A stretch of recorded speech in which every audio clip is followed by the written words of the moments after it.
अस्सलाम वालेकुम स्टूडेंट्स, आप सभी का हुसैन सर एकेडमी में वेलकम है। आज हम 10वीं जमात के रियाजी का ब्रिज कोर्स देख रहे हैं जो कि 2022-23 के लिए बनाया गया है।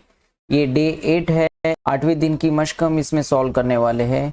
इससे पहले और 7 दिन की वीडियो बनाए गए हैं, वो अगर आप देखना चाहते हैं तो उसकी लिंक नीचे डिस्क्रिप्शन में दी गई है, वहाँ पे जाके आप देख सकते हैं। वीडियो में आगे बढ़ने से पहले अभी तक आपने हमारे चैनल को सब्सक्राइब नहीं किया तो चैनल को जरूर सब्सक्राइब कर ले, साथ ही साथ बेल आइकन को भी प्रेस करें ताकि जब भी हम यहाँ से कोई नया वीडियो अपलोड करें उसकी नोटिफिकेशन आपको फौरन मिले। चलिए वीडियो स्टार्ट करते हैं। यहाँ पे मश्क में देख पा रहे हैं हम कि यहाँ कसीर रुकनियों की जमा करना है हमें, और यहाँ सह रुकनी है और दूसरा भी सह रुकनी है और दोनों की जमा करना है। बहुत ही आसान है। चलिए पहले सवाल को लिख देते हैं। यहाँ पे 3b² प्लस 4b माइनस 5, उसे हम एक ब्रैकेट में लिख लेंगे, प्लस सेकेंड जो हमें दिया है उसे लिख लेते हैं 5 प्लस 4b² माइनस 8b। चलिए यहाँ पे इसे ब्रैकेट को ओपन करते हैं। क्या चेंजेस आते हैं देखिए, पहले ब्रैकेट में तो कोई तब्दीली नहीं आएगी तो उसे वैसे ही लिख देते हैं 3b² प्लस 4b माइनस 5। फिर यहाँ पे हम प्लस देख रहे हैं तो अलामत यहाँ तब्दील नहीं होगी, वैसे ही इसे लिखेंगे। तो यहाँ पे plus 5 plus 4b² minus 8b। अब यहाँ पे हम देख पा रहे हैं कि यहाँ मुतगैर b² है, यहाँ पे मुतगैर b² है, ये दोनों को करीब लाना होता है। तो देखिए मैं इसे सेम कलर से जाहिर कर रहा हूँ। ये यकसा रुकन है तो हम इनको रेड कलर से जाहिर कर लेते हैं और ये दोनों को करीब में लेके आते हैं 3b² प्लस 4b²। ठीक है, इसी तरह से यहाँ बी मुतगैर है, यहाँ पे भी बी मुतगैर है। ठीक है, इसे हम ग्रीन कलर से इंडिकेट कर लेते हैं। ये सिर्फ आपको समझाने के लिए ऐसा किया जा रहा है। ठीक है, तो ये दोनों को करीब ला लेते हैं, प्लस 4b माइनस 8b, और बचा क्या है उसे लिख लेते हैं माइनस 5 और प्लस 5। चलिए यहाँ पे हम देख पा रहे हैं ये दोनों की जमा हो सकती है, यहाँ पे नफी होगी और यहाँ पे भी नफी होगी।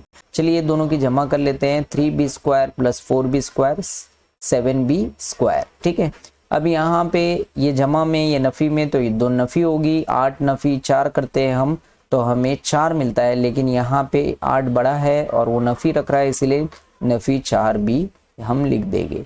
अब यहाँ पे देख पा रहे हैं एक नफ़ी में 5 है, एक जमा में 5, ये दोनों कैंसिल हो जाएंगे। ठीक है, तो ये हमारा फाइनल आंसर रहेगा 7b² माइनस 4b। चलिए नंबर 2 की तरफ चलते हैं। कसीर रुकनियों की तफरीक करना है। यहाँ पे हमें सह रुकनी दी है दोनों जानिब और दरमियान में नफ़ी है। चलिए यहाँ सबसे पहले सवाल लिख लेते हैं 2a⁴ minus 23a² minus 8, 2a की कुआ 4 नफ़ी 23, 1 का मुरब्बा नफ़ी 8। फिर यहाँ दरमियान में नफ़ी है, फिर दूसरी सह रुकनी लिख लेते हैं 3a की कुआ 4 नफ़ी 3, 1 का मुरब्बा और नफ़ी 9।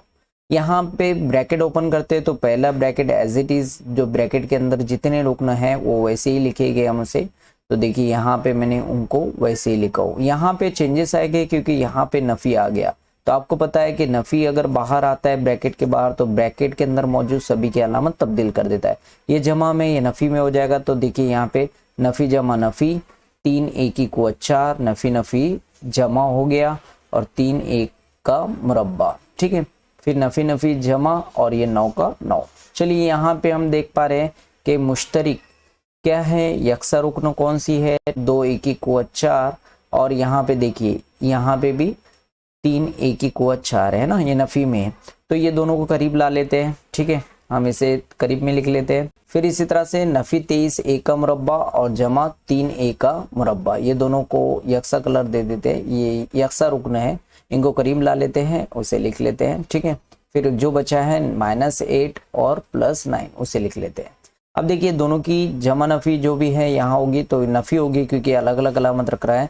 तो 3 में से 2 गया तो 1 बचता है और यहाँ पे 3 बड़ा है और वो नफ़ी रख रहा है तो इसलिए नफ़ी 1 नहीं लिखा जाता तो सिर्फ क्या रखेंगे नफ़ी a की कुआ 4। ठीक है, अब यहाँ पे भी दोनों अलग अलग अलामत रख रहा है तो 23 में से 3 गया तो 20 बचता है।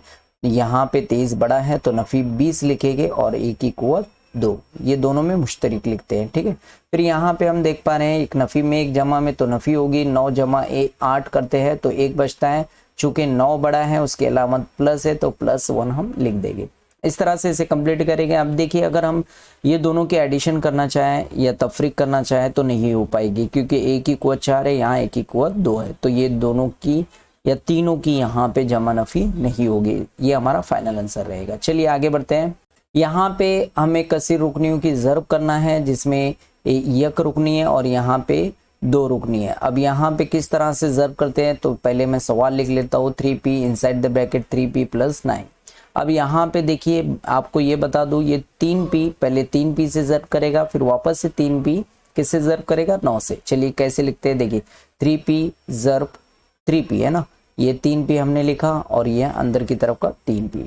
फिर यहाँ पे जमा देंगे क्योंकि यहाँ जमा मौजूद है, फिर वापस से ये 3p 9 से ज़र्ब करेगा। ठीक है, अब नेक्स्ट स्टेप में हम यहाँ पे देख पा रहे हैं कि ये दोनों एक साथ ज़र्ब करेंगे और यहाँ पे जमा करने के बाद ये दोनों एक साथ ज़र्ब करेंगे। ठीक है, तो इसीलिए ये सेम कलर दे रहा हूँ ताकि आपको आसानी हो समझने के लिए। ठीक है, ये स्टेप यहाँ पे इसीलिए बढ़ाई गई है। तो देखिए अगर ज़र्ब देते हैं तो 3 तिया 9 हो जाएगा और पी का मुरब्बा हो जाएगा, तो 9p का मुरब्बा। दरमियान में क्या रहेगा, जमा, और यहाँ पे 9 तिया 27 और ये p का p रहेगा। अब देख पा रहे हैं कि ये p का मुरब्बा है, ये p है, तो ये दोनों की जमा नहीं होगी। ये हमारा फाइनल आंसर रहेगा। ठीक है, तो क्या आंसर मिला, 9p² + 27p। चलिए नंबर 2 देखते हैं, बी उसका दूसरा हिस्सा है। तो यहाँ पे 2 रुकनी है, यहाँ पे भी 2 रुकनी है। यहाँ पे 2 रुकनी का पहला जो हिस्सा होता है वो ये ब्रैकेट से, कंप्लीट ब्रैकेट से ज़र्ब करेगा। तो देखिए यहाँ पे मैंने लिख दिया 3q है ना, ये ब्रैकेट से ये ज़र्ब कर रहा है 5q जमा 3 से। फिर दोबारा हम क्या लेंगे, नफी 2 लेंगे, फिर दोबारा से ये इसके साथ ज़र्ब करेगा। चलिए नफी 2 लिख लेते हैं और किससे ज़र्ब करेगा, 5q जमा 3 से। यानी पहले ब्रैकेट को 2 हिस्सों में बांटेंगे, तो पहला जो रुकन होगी वो फिर सेकंड जो ब्रैकेट रहेगा उससे ज़र्ब करेगा, फिर दूसरी रुकन वापस से सेकंड ब्रैकेट से ज़र्ब करेगी। ज़र्ब करना मैंने आपको बता दिया, ये दोनों की ज़र्ब करेंगे तो 5 तिया 15 हो जाएगा और q का मुरब्बा हो जाएगा। फिर देखिए 3 तिया 9 हो जाएगा और ये q वैसे ही रहेगा, तो 9q लिख देंगे। अब यहाँ नफ़ी है तो पहले अलामत की भी ज़र्ब करेंगे। कैसे, अलामत का रूल इस्तेमाल करेंगे, नफ़ी जमा नफ़ी लिखेंगे और ये 2 पंचे 10 और ये q का q रहेगा, नफ़ी जमा नफ़ी हो जाएगा और 2 तिया 6। अब हम देख पा रहे हैं कि ये दोनों रुकन कैसी है, यकसा रुकन है, q रख रहा है तो ये दोनों की जमा नफ़ी हो जाएगी। चलिए पहले हम यहाँ पे 15q का मुरब्बा लिख लेते हैं और यहाँ पे देख पा रहे हैं कि एक नफ़ी है और एक जमा है, तो यहाँ नफ़ी होगी, 10 में से 9 गया, 1 बचता है, चूँकि 10 बड़ा है उसकी अलामत नफ़ी है, तो इसीलिए हम नफ़ी एक q की बजाय सिर्फ q लिखेंगे, एक नहीं लिखा जाता है। ठीक है, नफ़ी 6। इस तरह से हम इसे कंप्लीट करेंगे। आगे ये सॉल्व नहीं होगा क्योंकि यहाँ q का मुरब्बा है, यहाँ सिर्फ q है और यहाँ पे सिर्फ मुस्तकिल है। ठीक है, अगर वीडियो अच्छा लगे तो इसे लाइक करें और अपने फ्रेंड सर्कल में शेयर करें।